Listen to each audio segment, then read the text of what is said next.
శ్రీమాత్రే నమః. శ్రీగురుభ్యో నమః.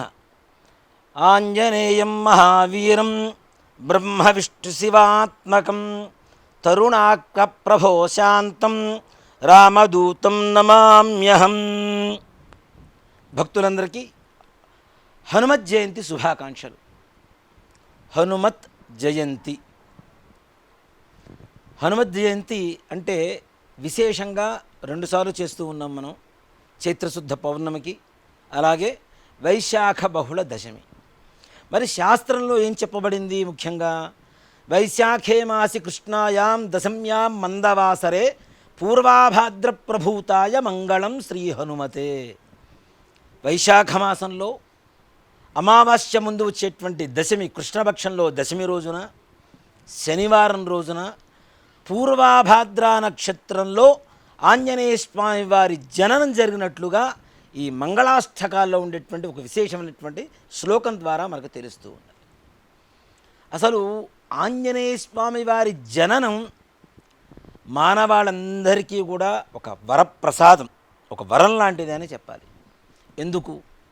ఆంజనేయ స్వామి వారి దేహాన్ని చూస్తే మనకు తెలుస్తూ ఉంటుంది ఎంత పటిష్టంగా ఉంటాడో, ఎప్పుడు ఎవరితో ఎలా ఎంతవరకు మాట్లాడాలో ఆత్మజ్ఞానం కలిగినటువంటి ఒక శక్తి.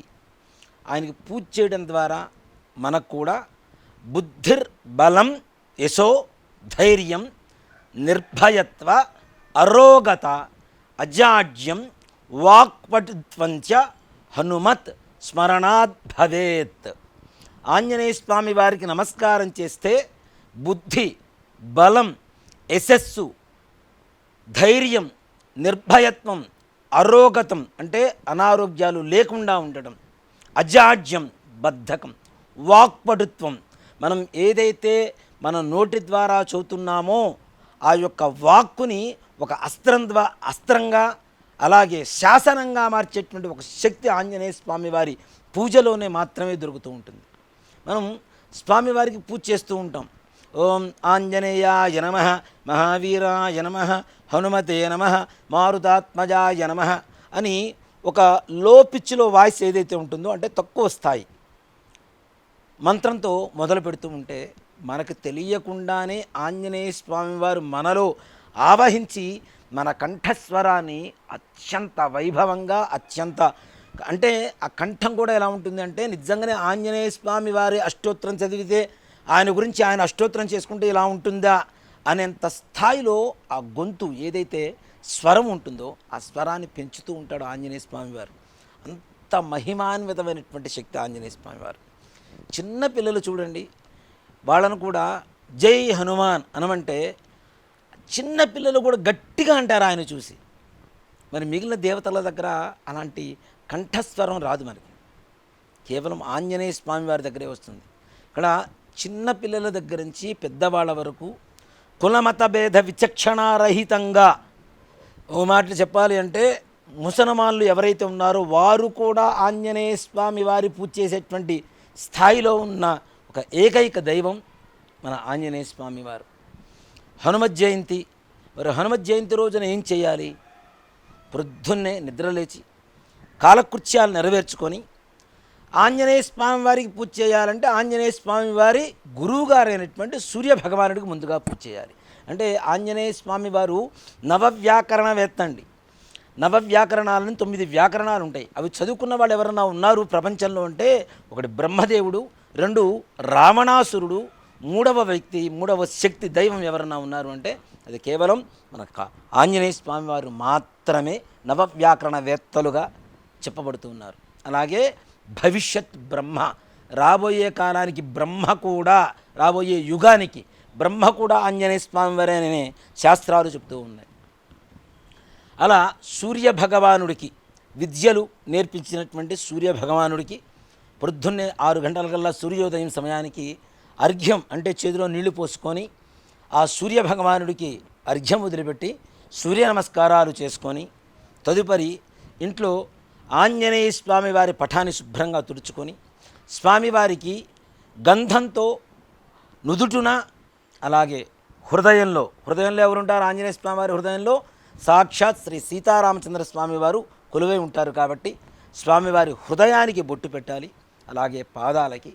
అంతకంటే ఇంకా శక్తివంతమైనటువంటి భాగం ఆంజనేయ స్వామి వారిలో ఎవరున్నారయ్యా అంటే వాలము. వాలము అంటే తోక. ఈ వాలానికి ఒక గంట ఉంటుందండి. ప్రతి ఆంజనేయ స్వామి వారి పఠంలో మీరు గమనిస్తే తెలుస్తుంది. ఆంజనేయ స్వామి వారి పఠంలో ఆ యొక్క స్వామివారి వాలం అంటే తోకకి గంట ఉంటుంది. ఆ గంట ఎవరో కాదు, సాక్షాత్ శ్రీ సువర్చలాదేవి యొక్క శక్తి స్వరూపం. అందుకనే ఆంజనేయ స్వామి వారి శక్తి అంతా కూడా ఎక్కడ ఉంటుంది? శక్తి అంటే స్త్రీమూర్తి. శక్తి అంతా ఎక్కడ ఉంటుంది? ఆంజనేయ స్వామి వారి వాలంలోనే ఉంటుంది. అందుకనే వాలంతోనే లంకా దహనం అంతా కూడా పూర్తి చేసుకొచ్చారు ఆయన. చూసిరమ్మంటే కాల్చి వచ్చాడని చెప్పి చూస్తూ ఉంటాం కదా. ఎవరినన్నా పెద్ద చిన్నపిల్లలు ఎవరైనా పని చెబితే మంచిగా చేసుకొని వస్తే వీళ్ళు చూసిరమ్మంటే కాల్చి వచ్చాడని అంటారు. అది ఎక్కడి నుంచి వచ్చిందంటే ఆంజనేయ స్వామి వారి దగ్గర నుంచే వచ్చింది. ఆంజనేయ స్వామి వారు లంకలో సీతాదేవిని జాడ తెలుసుకొని రమ్మంటే లంకా దహనమే చేసి వచ్చాడు ఆయన. అది కూడాను వాలంతోనే చేసి వచ్చారు. అంటే ఆంజనేయ స్వామి వారి వాలము కరవాలం కంటే కూడా చాలా శక్తివంతమైనటువంటిది.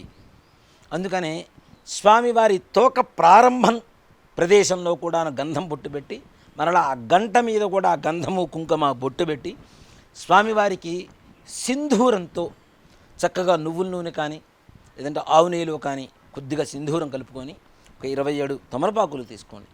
అవి మాలగా కట్టిన తర్వాత వాటి మీద చిన్న ఒక అగ్గిపులకి చిన్న కాటన్ ఇట్లా మడిచేస్తే వచ్చేస్తుంటుంది. చక్కగా పెన్నులాగా రాసుకోవచ్చు.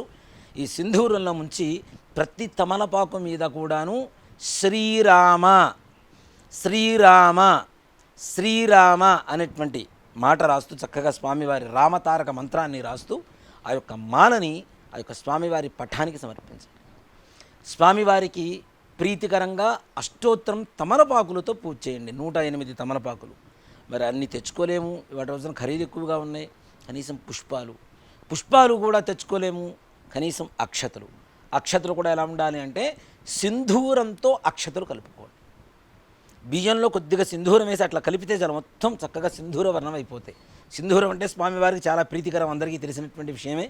సీతాదేవి రామచంద్ర స్వామి వారి శ్రేయస్సు కోసం సింధూరం ధరిస్తూ ఉంటే పాపటిలో ఆంజనేయ స్వామి వారు చూసి, అమ్మా ఇది ఎందుకు బొట్టు పెట్టుకుంటున్నారు అంటే, శ్రీరామచంద్రమూర్తి చల్లగా ఇప్పుడు కలకాలం ప్రశాంతంగా ఉండడం కోసమే నేను యొక్క సింధూరాన్ని ధరిస్తున్నాను అని చెప్తే, ఆంజనేయ స్వామి వారు సీతమ్మ వారు ఆ కొద్దిగా ప్రదేశంలో పెట్టుకుంటేనే రాముల వారు అంత ఆనందంగా ప్రశాంతంగా ఉంటారు, మరి నా ఒంటి నిండా పూసుకుంటే ఇంకా ప్రశాంతంగా ఉంటారని చెప్పి ఆంజనేయ స్వామి వారు సింధూరాన్ని మొత్తం ఒంటి నిండా పూసుకున్నారట. అంటే స్వామివారికి సింధూరం అనేది కూడా చాలా ప్రీతికరమైనటువంటిది. ఇదంతా కూడా ఒక మాట చెప్పాలి అంటే, రాముల వారిని పూజ చేస్తున్నప్పుడు ఆంజనేయ స్వామి వారి లక్షణాలన్నీ కూడా బయటకు వస్తూ ఉంటాయి. ఆంజనేయ స్వామి వారు కూడా రాముల వారికి ఎక్కడైతే పూజ చేస్తూ ఉంటామో అక్కడ ఆంజనేయ స్వామి వారు ఎలా ఉంటారు అంటే, ఎత్ర ఎత్ర రఘునాథ కీర్తనం తత్ర తత్ర కృతమస్తకాంజలిం భాష్పవారి పరిపూర్ణలోచనం మారుతిన్నమత రాక్షసాంతకం. ఎక్కడైతే రామతారక మంత్రం వినపడుతుందో అక్కడ ఆంజనేయ స్వామి వారు దాసుడై ఇట్లా నమస్కరిస్తూ కృతమస్తకాంజలిం నమస్కరిస్తూ కూర్చొని ఉంటారట ఆంజనేయ స్వామి వారు. అంటే రామతారక మంత్రానికి ఆయన బద్ధుడైపోయి ఉన్నాడు. అందుకనే శ్రీరామ శ్రీరామ అని రాసి తమలపాకుల మాల స్వామివారికి సమర్పించుకొని అష్టోత్తరం పూజ చేసి, స్వామివారికి రాహుగ్రహం ఏదైతే ఉందో ఒక వరం ఉందండి. ఆంజనేయ స్వామి వారి దగ్గర భక్తులని రాహుగ్రహం పట్టుకొని పీడిస్తూ ఉంటే రాహుగ్రహాన్ని దండించడానికి వెళ్ళారట ఆంజనేయ స్వామి వారు. అందులో రాహుగ్రహం చెప్పాడు, అయ్యా నేను గ్రహాన్ని ఎవరినైనా పట్టుకోవాలి, పీడించాలి, వదిలిపెట్టాలి, సుఖాన్ని ఇవ్వాలి, అన్నీ ఇవ్వాలి, అది నా ధర్మం. ఎవరైతే నాకు ఇష్టమైనటువంటి ధాన్యంతో నీకు ప్రసాదం చేసి వడలు మాలగా నీకు వేస్తారో వారికి నా బాధ ఉండదు, వారిని పట్టుకొని పీడించను అని చెప్పి రాహుగ్రహం ఆంజనేయ స్వామి వారికి వరాన్ని ఇచ్చారుట. చూడండి, రాహుగ్రహం కూడా ఎలా ఉంటుందంటే సర్పాకారంలో ఉంటాయి రాహుకేతు గ్రహాలు రెండు కూడా. ఈ రాహుగ్రహం సర్పాకారంలో ఉంటుంది కాబట్టి రాహుగ్రహానికి ప్రీతికరమైనటువంటి ధాన్యం ఏమిటి? మినుములు. మినప్పప్పుతో చక్కగా వడమాల చేసి, ఆ వడమాల కూడా చూడండి, మనం ఒక్కసారి మాల కట్టకుండా ఇలా బారుగా పెడితే సర్పాకారంలోనే ఉంటుంది. అంటే మన వెన్నెముక బ్యాక్ బోన్ అంటాం కదా, ఈ వెన్నుముక ఆకారంలోనే ఉంటుంది. రాహుగ్రహ పీడితం వల్ల ఈ వెన్నుముక ప్రాబ్లమ్స్ కానీ, అంటే అనారోగ్య సమస్యలు కానీ, శిరోబాధలు కానీ, నేత్రబాధలు కానీ కలిగేటువంటి అవకాశం ఉంది. కాబట్టి ఇలాంటి అనారోగ్యాలు ఉన్నవారైనా లేనివారు ఇక భవిష్యత్తులో రాకుండా అయినా సరే వడమాల స్వామివారికి సమర్పించుకోవాలి. స్వామివారికి ఇంకా కొన్ని పదార్థాలు, ఇష్టమైనటువంటి పదార్థాలు ఉన్నాయి. ఏమిటి అంటే వెన్నపూస, నవనీతం అంటాం. చూడండి, ఎక్కడ దేవతలకైనా వెన్నపూసతో స్వామివారికి అలంకారం చేయరు. కేవలం ఒక ఆంజనేయ స్వామివారికి మాత్రమే సుచీంద్రము అని చెప్పి తమిళనాడులో ఒక ఊరు ఉంటుంది. ఆ ఊరిలో దాదాపు ఒక 60 అడుగుల విగ్రహానికి కూడా వెన్నపూసతో అలంకారం చేస్తారు. స్వామివారికి నవనీతం అంటే కృష్ణుడికి ఎంత ఇష్టమో ఆంజనేయ స్వామివారికి కూడా వెన్నపూస అంటే అంత ఇష్టం. కాబట్టి మీ శక్తి కొలితే కొద్దిగా వెన్నపూస తీసుకోండి. అలాగే అప్పాలు, అప్పాలు అంటే మనం తినేటువంటి కారపు అప్పాలు కాదు, స్వీట్ తీయగా ఉంటాయి కదా. గోధుమ పిండి, బెల్లం పాకం పట్టి గోధుమ పిండిని దాంట్లో వేసి దాన్ని నూనెలో కాల్చేసి అవే అప్పాలుగా స్వామివారికి నివేదన చేస్తాం. దాంతోపాటుగా ఒక కొబ్బరికాయ, ఒక సామెత కూడా ఉంటుంది కదా మనకి, కోతి కొబ్బరికాయ ఇస్తే అని. కొబ్బరికాయ అంటే ఆంజనేయ స్వామివారికి చాలా ప్రీతికరం. అలాగే స్వామివారికి ఇంకా ఇష్టమైనటువంటి పండ్లలో ఒక పండు ఉంది, దాన్నే కదలీ ఫలం అంటే అరటిపండు. ఆంజనేయ స్వామివారు సీతమ్మవారు అయోధ్యకి వచ్చిన తర్వాత లంక నుంచి వీళ్ళందరూ కూడాను ఆనందోత్సాహాలతో ఒక పండగ వాతావరణంలో పండగ చేసుకున్నారట. ఎక్కడ చేసుకున్నారు అంటే కదలీవనం అంటే అరటి తోటలో ఈ యొక్క పండగను చేసుకున్నారట ఈ వానరులంతా కూడాను. చూడండి, మనిషి కూడా అంత నీట్గా అరటిపండు ఒలుచుకొని తినలేడు. కోతి మాత్రం ఇస్తే చక్కగా 4 వైపులో ఒలుచుకొని చక్కగా తింటూ ఉంటుంది. అంటే స్వామివారికి అంత ప్రీతికరమైనటువంటి ఒక ఫలం అంటూ ఏదన్నా ఉంది అంటే ఇది కదలీ ఫలం అంటే అరటిపండు. ఒక 5 అరటిపండు స్వామివారికి అష్టోత్తరం పూజ చేసిన తర్వాత వడమాల వేసి వెన్నపూస, అప్పాలు, కొబ్బరికాయ, అలాగే ఈ అరటిపండు, దానితో పాటుగా మినప సున్ని ఉండలు మనం తింటూ ఉంటాం. మినప పిండితో, పౌడర్తో పంచదార కలుపుకొని, ఆవు నెయ్యి కలుపుకొని చేసుకుంటూ ఉంటాం. అవి కూడా స్వామివారికి నివేదన చేయడం ద్వారా ఆంజనేయ స్వామివారి సహస్రంలో కొన్ని నామాలు వస్తాయి. సూర్యాయ నమః, చంద్రాయ నమః, కుజాయ నమః, సౌమ్యాయ నమః, గురవే నమః, శుక్రవే నమః, రాహవే నమః, శనీశ్వరాయ నమః, కేతవే నమః, యమాయ నమః, ఇంద్రాయ నమః, అగ్నయే నమః, యమాయ నమః, నివృత్తయే నమః, వరుణాయ నమః, వాయవే నమః, కుబేరాయ నమః, ఈశానాయ నమః. ఇట్లాంటి నామాలన్నీ కూడా వస్తాయి. అంటే సకల దేవతా స్వరూపంగానే ఆంజనేయ స్వామి వారిని మనం పూజించుకోవాలి. నవగ్రహ బాధ తొలగిపోవాలన్నా, అలాగే ఆంజనేయ స్వామి వారికి ప్రదక్షిణాలు చేసిన, ఆంజనేయ స్వామి వారి ఉపాసన చేసిన, ఆంజనేయ స్వామి వారిని ధ్యానించిన, ఆంజనేయ స్వామి వారికి పూజ చేసుకున్న సకల నవగ్రహ బాధ నివృత్తి కలుగుతుంది అని చెప్పడంలో ఏమాత్రం కూడా అతిశయోక్తి లేదు. అలాగే ఆంజనేయ స్వామి వారి పాదాల కింద శనీశ్వరుడు ఉంటాడట. అంటే శనీశ్వరుడి శని బాధ కూడా నివారణ కలిగేట్టుగా. అలాగే ఆంజనేయ స్వామి వారు మరి ఎలా ఉన్నారు, ఎలా పుట్టారు, వీళ్ళిద్దరూ అసలు ఎలాంటి అంశలో పుట్టాడు అంటే రుద్రవీర్య సముద్భవాయ నమః. రుద్రుడు యొక్క అంశమే ఆంజనేయ స్వామి వారిగా చెప్తూ ఉంటాం. అలాగే పారిజాత ద్రుమూల స్థాయై నమో నమః అంటే పారిజాతం చెట్టు ఉంటుంది, ఆ చెట్టు పూలు కూడా చూడండి, మనం చెట్టుకున్నవి కొయ్యలేం, మొత్తం కింద పడుతూ ఉంటాయి. అలా ఏరుకొచ్చినటువంటి పుష్పాలతో ఆంజనేయ స్వామి వారి పూజ చేస్తూ ఉంటాం. పారిజాతం చెట్టు వేరు యొక్క మూల అంటే మూలము అంటే చెట్టు వేరులో ఉంటారట ఆంజనేయ స్వామి వారు. పారిజాత వృక్షం అంటే సాక్షాత్ ఆంజనేయ స్వామి వారే. ఆ పుష్పాలతో అయినా సరే ఆంజనేయ స్వామి వారి పూజ చేయవచ్చు.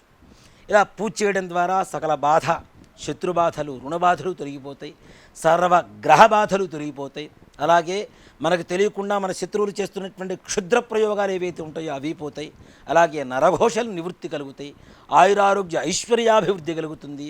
అలాగే పిల్లలకి మంచి విద్యాబుద్ధులు, సద్గుణాలు, ముఖ్యంగా ఇవాటి రోజున ఉన్నటువంటి యువత ఏదైతే పెడదారిన పడుతున్నారో, చెడ్డదారిలో నడుస్తున్నారో, చెడు వ్యసనాలకు లోనవుతున్నారో అట్లాంటి వారందరికీ కూడాను ఆ దుర్బుద్ధిని తొలగింపజేసి సద్బుద్ధిని కలుగజేసేటువంటి శక్తి ఆ యొక్క ఆంజనేయ స్వామివారు. స్వామివారి హనుమ జయంతి జూన్ 1వ తారీఖు 2024వ సంవత్సరం శనివారం రోజున వచ్చింది. చూడండి, ఇందాక మనం శ్లోకం చెప్పుకున్నాం, వైశాఖే మాసి కృష్ణాయాం దశమ్యాం మందవాసరే అని. ఈ సంవత్సరం వైశాఖ మాసంలో కృష్ణపక్షంలో దశమి రోజున పూర్వాభాద్రా నక్షత్రంలో శనివారం రోజున ఆంజనేయ స్వామి వారు పుట్టారు. ఈ జూన్ 1వ తారీఖు ఆయన పుట్టినప్పటి ఉన్నటువంటి లక్షణాలు అంటే తిథి వార నక్షత్ర యోగ కరణాలు ఏవైతే ఉన్నాయో అవన్నీ కూడాను ఈసారి జూన్ 1వ తారీఖు కలిసి వస్తున్నాయి. ఎవ్వరూ కూడాను ఈ యొక్క సదవకాశాన్ని అద్భుతమైనటువంటి అవకాశం అని చెప్తాం. కాబట్టి ఆంజనేయ స్వామి వారిని జూన్ 1వ తారీఖు హనుమత్ జయంతి రోజున తప్పనిసరిగా పూజ చేయండి. ఆంజనేయ స్వామి వారి పరిపూర్ణమైనటువంటి అనుగ్రహ కృపా కటాక్ష వీక్షణలు పొందండి. అలాగే ఇంట్లో పూజ చేసుకున్న తర్వాత మీకు దగ్గరలో ఉండేటువంటి రామాలయానికి కానీ ఆంజనేయ స్వామి వారి దేవాలయానికి కానీ వెళ్ళి మీ మనస్సులో ఉండేటువంటి కోరికను బట్టి ప్రదక్షిణాలు చేయండి. ఏదైనా అనారోగ్యం కానివ్వండి, భూతప్రేత పిశాచ బాధలు కానివ్వండి, గ్రహపీడలు కానివ్వండి, ఇట్లాంటి వాటికి అయితే ఒక 108 మిరియాలు తీసుకొని 108 ప్రదక్షిణాలు చేయండి.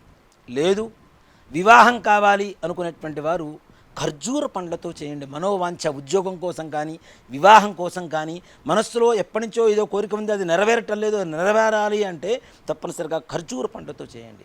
అలాగే భర్త యొక్క ఆరోగ్య సమస్యలు, అనారోగ్యంగా ఉంటున్నారు, ఆయనకి ఎంతసేపటికి దీర్ఘకాలికమైనటువంటి రోగాలు ఉన్నాయి, అలాంటివి తగ్గిపోయి మీకు దీర్ఘ సౌమంగళ్యాభివృద్ధి కలగాలి అంటే పసుపు కొమ్ములు 108 తీసుకొని వాటితో ప్రదక్షిణ చేయండి. అలాగే స్వామివారికి మల్లెపూలతో లెక్క పెట్టుకొని 108 ప్రదక్షిణాలు కనుక చేయగలిగితే మనకు ఉండేటువంటి సకల రుణబాధలు కూడా తొలగిపోతాయి. తప్పనిసరిగా మనం ఇచ్చినటువంటి డబ్బులు వెనక్కి రావాలన్నా, మనం ఎవరికన్నా డబ్బులు అప్పుగా ఉన్నవి తీర్చుకోవాలన్నా తప్పనిసరిగా మల్లెపూలతో స్వామివారికి 108 సార్లు ప్రదక్షిణాలు చేయండి. అంటే మీకు ఉండేటువంటి సమస్యను బట్టి ఈ వస్తువులు వాడుతూ ఆ హనుమత్ జయంతి రోజున స్వామివారికి ప్రదక్షిణాలు చేసి మిరియాలైతే చక్కగా దంచేసి పానకం చేసి పానకంలో కలిపిచ్చేసేయండి. పసుపు కొమ్ములైతే స్వామివారికి మాలగా కట్టి వేసేసేయండి. ఖర్జూర పండ్లు అయితే చిన్న చిన్న ముక్కలుగా చేసి దాంట్లో కొద్దిగా వేయించిన శనగపప్పు అంటే పుట్నాలు అంటాం, అవి మిశ్రీ కలిపి స్వామివారికి నివేదన చేయండి. మల్లెపూలు అయితే స్వామివారి పాదాల చెంత చేర్చండి. ఈ విధంగా చేయడం ద్వారా మీరు అనుకునేటువంటి సకల కార్యాలు దిగ్విజయంగా పూర్తవుతాయి. ఆ రోజంతా కూడాను ఒక్కసారి హనుమాన్ చాలీసా చదువుకొని రామతారక మంత్రం శ్రీరామ రామ రామేతి రమే రామే మనోరమే సహస్రనామ తత్తుల్యం రామనామవరాననే అనేటువంటి రామతారక మంత్రాన్ని ఆ రోజంతా కూడా జపిస్తూ ఉంటే సాక్షాత్ ఆంజనేయ స్వామి వారి మనతో ఉంటూ మన పక్కనే ఉంటూ మనం అనుకునేటువంటి కార్యానికి మనకంటే ముందుగా ఆయన నిలుచొని కార్యసిద్ధి చేసి చూపించడంలో ఏమాత్రం కూడా సంశయం లేదు. ఈ విధంగా పూజ చేయండి. ఆంజనేయ స్వామి వారి పరిపూర్ణమైనటువంటి అనుగ్రహాన్ని పొందండి. శ్రీమాత్రే నమః. శ్రీ గురుభ్యో నమః. ఈ వీడియో కనుక మీకు నచ్చినట్లయితే లైక్ చేయండి, షేర్ చేయండి. మరిన్ని వీడియోస్ కోసం మా ఛానల్ని సబ్స్క్రైబ్ చేయండి. మీ అభిప్రాయాలు మాకు కామెంట్స్ రూపంలో చెప్పండి. మరిన్ని వీడియోస్ కోసం మా ఛానల్ని సబ్స్క్రైబ్ చేయండి.